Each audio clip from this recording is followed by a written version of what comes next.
Good evening, children. So today we'll discuss about Akbar's source of state revenue. We'll also discuss about development of literature during Akbar's reign.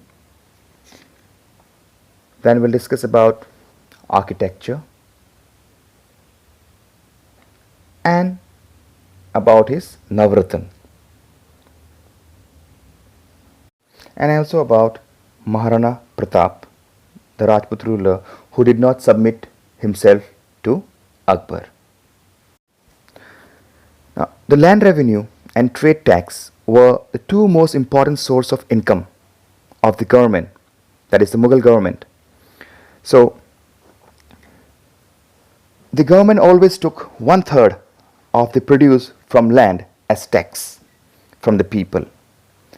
But however, if any year there is a drought or no rainfall and the crops failed, then the farmers or the peasants were free from paying taxes. That is, they don't have to pay taxes during any drought. And tax or the land tax was collected on the basis of measurement.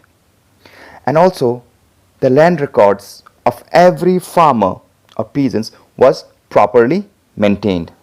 And all these affairs of land revenue and taxes was looked after by one of the Navratan or the 9 gems of Akbar, whose name was Todar Mal.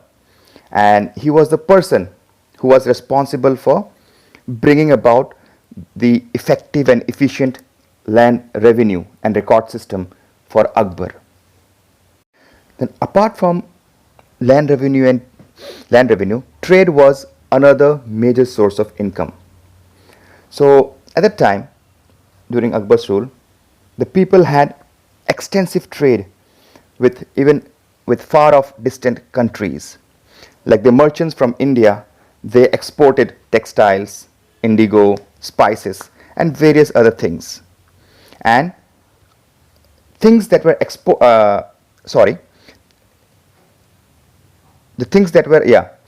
imported were horses, silk, perfumes, ivory, and so on. And whosoever these merchants, when they go out to sell their product, they have to pay taxes. Likewise, if any merchants who wants to come to India and sell their products, they also have to pay taxes. And that's how the state collects its revenue. And so during Akbar's rule, more taxes was collected by exporting things rather than by importing things. Now, as I've told you that Navratans, now in Akbar's court there were 9 ministers who were known as Navratans or the 9 gems of Akbar. And they were Abul Fazl, who was also the prime minister and the author of Akbarnama. Then Abdul Rahim Khana-e-Khana, who was also a poet and a scholar. Then the other one was Birbal. I think you all have heard about Birbal, who is very famous for his humor and witty answers. Then we have one Rajput king, Bhagwan Das, who was the military commander in Akbar's army. Then Faizi, also a poet and a scholar. And one of the greatest achievement of Faizi was that he translated Mahabharata and Ramayana into Persian, so that people who do not know Devanagari script can read in their own language, this is Persian. Then we have another Rajput king who was also a minister in Akbar's court, that is Man Singh, also a very able military commander. Then Mirza Aziz Koka, he was a great genius. Tansing, this name also I think very famous, you all have heard about. He was one of the famous musicians who lived during Akbar's rule and also worked in his court. And Raja Todar Mal, the revenue expert. So these were the nine gems or the Navratan of Akbar. Next, we shall discuss about the development of literature during Akbar's reign. Now, Abul Fazl, as I have mentioned earlier, the one who also wrote Akbarnama, that is Akbar's biography, also was a great poet who lived during Akbar's reign. Then another important thing happened in literature was that Tulsidas, a great writer, also wrote a book known as Ram Charitra Manas. And this book is very famous even now today. Many people in India, or you can say millions of people in India, still today read this book Ram Charitra Manas, wrote by Tulsi Das. Then other prominent and renowned writers or scholars who lived during Akbar's reign were Surdas, Rakshan, and Abdur Rahim Khan Khana. They also wrote different and great masterpieces during Akbar's reign. And as I have mentioned also earlier, that the entire book or the text of Ramayana and Mahabharata were also translated into Persian during Akbar's reign. Because the books written by Indian writers of that time, they basically wrote in Devanagari script, and most of the subject and the kings, they were from outside, so they know Persian, so that they could also read, these books were translated into Persians. Now let's discuss about architecture. Now, just like any other Mughal king, Akbar also had built few monuments. He built the Fatehpur Sikri near Agra. Then he also built the Buland Darwaja at Fatehpur Sikri. Then he also built a tomb, that is the Humayun tomb, for his father. And also he built many forts at Lahore and Allahabad. Lahore is now presently in Pakistan. So these are few monuments built by Akbar. So now what we have discussed here about Akbar, now we come to know that from his rule that he was regarded as one of the greatest and the wisest Mughal king. Why? Because he was brave, he was kind, not only to his subject, that is to the Muslim subject, but to the subject of every faith. People who believe in different religion also, he was very kind and tolerant towards them.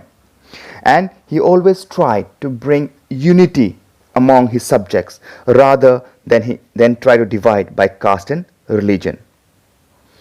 And on account of that, he is also known as Akbar the Great.